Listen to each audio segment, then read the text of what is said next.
Facebook में अगर कोई चीज सबसे ज्यादा इंपॉर्टेंट होता है तो वो होता है उसका फेसबुक का पे आउट अकाउंट, क्योंकि पे आउट अकाउंट से ही आपका जो पैसा है वो आपके बैंक अकाउंट तक पहुंच पाता है। लेकिन बहुत लोग ऐसे हैं जो कि पे आउट अकाउंट को ही गड़बड़ तरीके से बनाते हैं, और 90% लोग ऐसे हैं जो कि पे आउट में एक छोटी छोटी गलती करते हैं, जिसके कारण ना ही उनका पैसा उनके बैंक अकाउंट तक पहुंच पाता है और उनका फेसबुक हमेशा हमेशा के लिए डीमोनेटाइज हो जाता है। तो इस वीडियो में हम कंप्लीट प्रोसेस जानेंगे कि आखिर फेसबुक पर बैंक खाता कैसे ऐड करें। अगर आपके फेसबुक के पे आउट अकाउंट में किसी भी प्रकार का कोई भी गड़बड़ी है, या तो आपको ऐड टैक्स इंफॉर्मेशन का प्रॉब्लम आ रहा हो, या फिर आपके पे आउट अकाउंट में कुछ इस प्रकार से एरर आ रहा हो, या फिर आपके पे आउट अकाउंट में कुछ इस प्रकार से सेटअप करने का ऑप्शन आ रहा हो, तो भैया उसको किस प्रकार से सेटअप किया जाता है, या फिर अगर आपके फेसबुक के पे आउट अकाउंट में कंटेंट मोनेटाइजेशन टूल्स या फिर स्टार मोनेटाइजेशन या फिर सब्सक्रिप्शन मोनेटाइजेशन या फिर किसी भी मोनेटाइजेशन टूल्स में अगर आपको सेटअप का ऑप्शन मिल गया है, तो उस अवस्था में आप एक नया पे आउट अकाउंट कैसे बना सकते हैं, इस वीडियो में हम कंप्लीट प्रोसेस डिटेल में स्टेप बाय स्टेप समझेंगे। तो वीडियो को एक प्यारा सा लाइक कर दीजिएगा।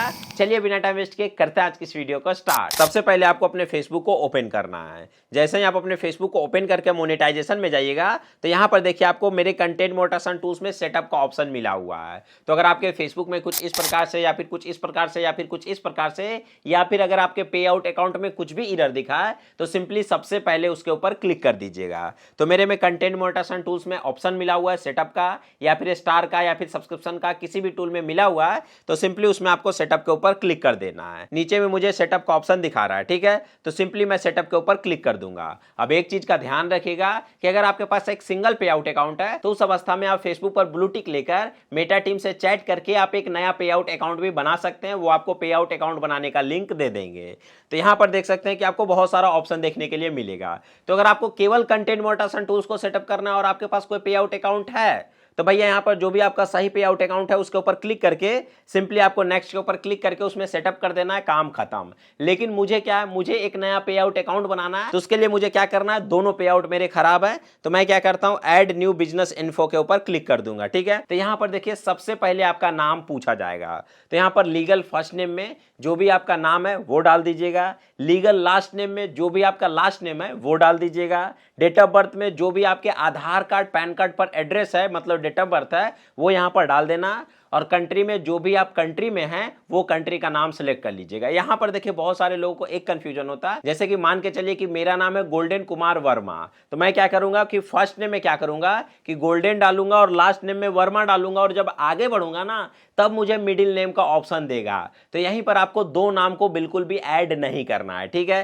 तो सिंपली जो भी आपका डिटेल है सारे डिटेल को अच्छे तरीके से भर लेना है। एक चीज का ध्यान रखिएगा कि जिनका भी आप बैंक अकाउंट ऐड करने का सोच रहे हैं उन्हीं के नाम से यानी कि उन्हीं के गवर्नमेंट आईडी के नाम से आपको पे आउट अकाउंट को बनाना है, ठीक है। इतना काम करने के बाद सिंपली आपको नेक्स्ट के ऊपर क्लिक कर देना है। तो आपके सामने कुछ इस प्रकार का इंटरफेस देखने के लिए मिल जाएगा, और यहां पर बहुत लोग फंसते हैं। तो सबसे पहले कंट्री में आप जिस भी कंट्री में हैं वो कंट्री का नाम सेलेक्ट कर लीजिएगा, और दूसरा आता है बिजनेस टाइप। तो बहुत लोग बिजनेस टाइप में फंसते हैं, तो सिंपली बिजनेस टाइप के ऊपर क्लिक करके आपको कुछ नहीं करना है, इंडिविजुअल और सोल प्रोप्राइटर का जो ऑप्शन है ना और सिंगल मेंबर एलएलसी का जो ऑप्शन है उस वाले ऑप्शन को सिलेक्ट कर लेना है, यानी कि फर्स्ट वाले ऑप्शन को सिलेक्ट कर लेना है, इंडिविजुअल को आपको सिलेक्ट करना है। इतना काम करने के बाद सिंपली नेक्स्ट के ऊपर क्लिक कर देना है। तो आपके सामने कुछ इस प्रकार का इंटरफेस देखने के लिए मिल जाएगा। अब यहां पर अगर आपका मिडिल नेम है तो यहां पर आप अपने मिडिल नेम को यूज कर सकते हैं, ठीक है। तो मान के चलिए कि मेरा मिडिल नेम नहीं है तो मैं केवल फर्स्ट नेम और लास्ट नेम डालूंगा। अगर आपका मिडिल नेम रहेगा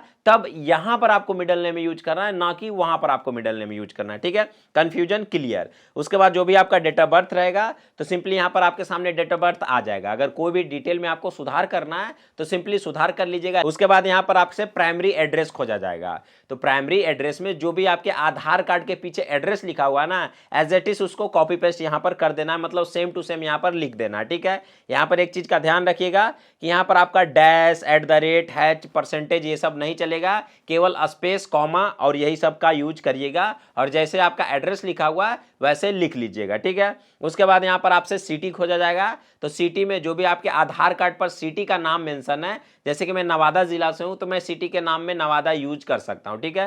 तो यहां से आप अपना सिटी यूज कर लीजिएगा। यहां से उसके नीचे स्टेट का ऑप्शन आएगा, तो जिस भी आप स्टेट में वो स्टेट लिख लीजिएगा। यहां पर जिप कोड और पोस्टल कोड का ऑप्शन रहेगा। तो आपके आधार कार्ड पर 6 अंक का आपको एक पिन कोड का ऑप्शन देखने के लिए मिलेगा।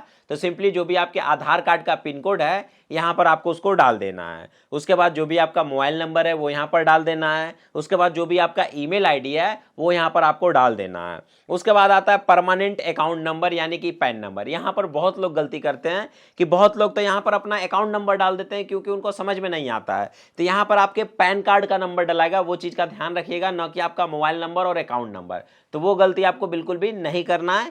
यहाँ पर आपको अपना परमानेंट अकाउंट नंबर यानी कि पैन कार्ड का जो आपका नंबर है, यहाँ पर आपको अपना पैन कार्ड का नंबर डालना है। अगर आपके पास जीएसटी नंबर है तो ठीक है, नहीं है तो छोड़ दीजिएगा, और जीएसटी नंबर को छोड़ ही दीजिएगा, इससे कोई वैल्यू और मतलब भी नहीं है, तो जीएसटी नंबर को छोड़ दीजिएगा। ठीक है, इतना काम करने के बाद यहीं पर देखिए आपको एक चेक मार्क का ऑप्शन दिखेगा, तो सिंपली इसके ऊपर आपको टिक कर देना है। तो नेक्स्ट का ऑप्शन आपको ब्लू हो जाएगा, तो सिंपली नेक्स्ट वाले ऑप्शन के ऊपर क्लिक कर दीजिएगा। तो आपके सामने 3 ऑप्शन आएगा। सबसे पहले आएगा बैंक ट्रांसफर, दूसरा आएगा वायर ट्रांसफर, और तीसरा आएगा लिंक योर पेपल अकाउंट।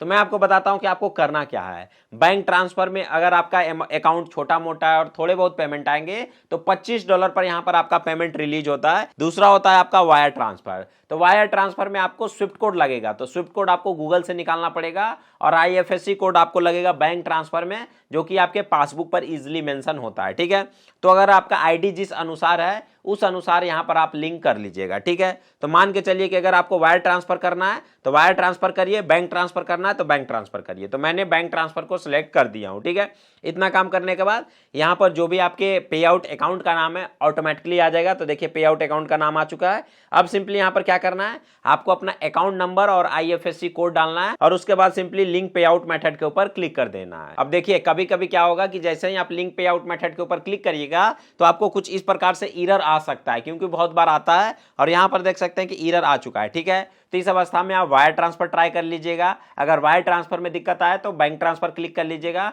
अगर इन दोनों में दिक्कत आए तो कुछ देर बाद आप फिर से ट्राई कर सकते हैं, या फिर आप अपने कंप्यूटर या फिर लैपटॉप में ये प्रोसेस को ट्राई कर सकते हैं। ठीक है, तो मेरे में देखिए बैंक ट्रांसफर में दिक्कत आ गया, इसलिए मैं एक बार वायर ट्रांसफर वाले ऑप्शन को सिलेक्ट करूंगा। ठीक है, इतना डिटेल डालने के बाद मैं यहाँ पर क्या करूंगा, बैंक अकाउंट नंबर डाल दूंगा और स्विफ्ट कोड डाल दूंगा। ठीक है, तो यहाँ पर मैंने स्विफ्ट कोड डाल दिया और लिंक पे आउट मेथड के ऊपर क्लिक करता हूँ। ठीक है, और यहाँ पर देख सकते हैं कि मेरा सक्सेसफुली अब की बार हो चुका है। ठीक है, तो कभी कभी फेसबुक दिक्कतें करती है, तो इसमें आपको सिंपली ट्राई करना है मल्टीपल तरीके से, तो आपका काम हो जाएगा भाई। ठीक है, कोई दिक्कत वाली बात नहीं है। ठीक है, यहाँ पर आपको अब ऐड टैक्स इन्फो के ऊपर क्लिक कर देना है। तो कभी कभी यहाँ पर आपसे आईडी पासवर्ड मांग देगा, तो जो भी आपका आईडी पासवर्ड है सिंपली यहाँ पर आपको डालकर लॉगिन कर लेना है। तो जैसे ही आप टैक्स आईडी में लॉगिन करिएगा तो यहाँ पर आपका नाम आएगा, सिंपली कंटिन्यू करिएगा। अगेन आपको कंटिन्यू करने का ऑप्शन आएगा, तो फिर से आपको एक बार कंटिन्यू कर देना है। अब यहाँ से आपके सामने पूरा का पूरा टैक्स आईडी खुल जाएगा। तो सबसे पहले आपका what is your tax classification, आपका इंडिविजुअल है। दूसरा जो ऑप्शन है वो पूछ रहा है कि क्या आप यूएस के सिटीजन है, तो सिंपली यहां पर आपको क्या करना है, नो वाले ऑप्शन को सिलेक्ट कर लेना है। दूसरा ऑप्शन पूछ रहा है, दूसरा में भी आपको आंख मूंद के नो कर देना है, कुछ भी नहीं करना है। ठीक है, पहला नो दूसरा नो कर देना है, नेक्स्ट कर लेना है। ठीक है, उसके बाद सबसे पहले आपका पूरा नाम आ जाएगा, तो सिंपली जो भी आपका पूरा नाम है वो ऑटोमेटिकली आ जाएगा, तो उसको रहने दीजिएगा। दूसरा कंट्री ऑफ सिटीजनशिप का ऑप्शन आएगा, तो सिंपली जिस भी कंट्री में आप रहते हैं यहां से आप अपना कंट्री का नाम सिलेक्ट कर लीजिएगा। ठीक है, तो मैं इंडिया से हूं तो सिंपली मैंने इंडिया सिलेक्ट कर लिया हूं। अब देखिए यहां पर आएगा आई हैव नॉन यूएस10 का ऑप्शन, इसी को टिक रहने दीजिएगा, दूसरा वाले को टिक नहीं करिएगा, और सिंपली इतना काम करने के बाद नेक्स्ट के ऊपर क्लिक कर दीजिएगा। ठीक है, यहां से आपका एड्रेस आ जाएगा, तो सिंपली जो भी आपका एड्रेस है तो एड्रेस लाइन 1 में आप अपना एड्रेस डाल लीजिएगा। तो जो भी आपका आधार कार्ड का एड्रेस है सिंपली यहां से कॉपी पेस्ट कर दीजिएगा। ठीक है, यहां से सिटी वगैरह आपका बाय डिफॉल्ट ऑटोमेटिकली सिलेक्ट हो जाएगा, या तो आपका एड्रेस ऑटोमेटिकली पहले से अगर सिलेक्ट है तो उसको सिलेक्ट रहने दीजिएगा। तो सिंपली आपको एड्रेस डालने के बाद यहीं पर आपको नेक्स्ट के ऊपर क्लिक कर देना है। अब सेम एज परमानेंट एड्रेस को टिक करके आपको नेक्स्ट के ऊपर क्लिक कर देना है। ठीक है, सिंपली नेक्स्ट के ऊपर क्लिक करिएगा, फिर से यहां पर आपसे आपका कंट्री पूछा जाएगा। तो जिस भी कंट्री में आप रहते हैं यहां से सिंपली आप अपने कंट्री सिलेक्ट करके आपको नेक्स्ट के ऊपर क्लिक कर देना है। यहां पर जो भी आपका नाम है, मतलब जो भी आपका पे आउट अकाउंट जो भी आपने नाम बनाते वक्त डाला है वो एज इट इज नाम डालना है, छोटा बड़ा कुछ भी नहीं करना है। जो आपने डाला है पे आउट अकाउंट में सेम टू सेम वही डालिएगा, तभी आपका ये सिग्नेचर लेगा, वरना आपका एरर आ जाएगा। ठीक है, तो सिंपली क्या करना है, एकदम एज इट इज डालकर आपको नेक्स्ट के ऊपर क्लिक कर देना है। ठीक है, तो यहाँ पर W8 फॉर्म का पूरा फॉर्म आ जाएगा आपके सामने, तो एक बार इसको आप अपने तरीके से चेक कर लीजिएगा। ठीक है, चेक करने के बाद यहीं पर सबमिट फॉर्म के ऊपर क्लिक कर देना है। कुछ समय वेट करने के बाद आपके सामने कुछ इस प्रकार का इंटरफेस देखने के लिए मिल जाएगा और your tax information is completed का ऑप्शन आ जाएगा। सिंपली डन करिएगा। आपके पे आउट अकाउंट में जो भी दिक्कतें थी, कुछ भी दिक्कत था भैया, कुछ भी, वो आपका दिक्कत ऑटोमेटिकली दूर हो जाएगा। मतलब पे आउट से रिलेटेड होना चाहिए। अब डॉक्यूमेंट वेरिफिकेशन, लर्न मोर, ये सब वाला प्रॉब्लम नहीं।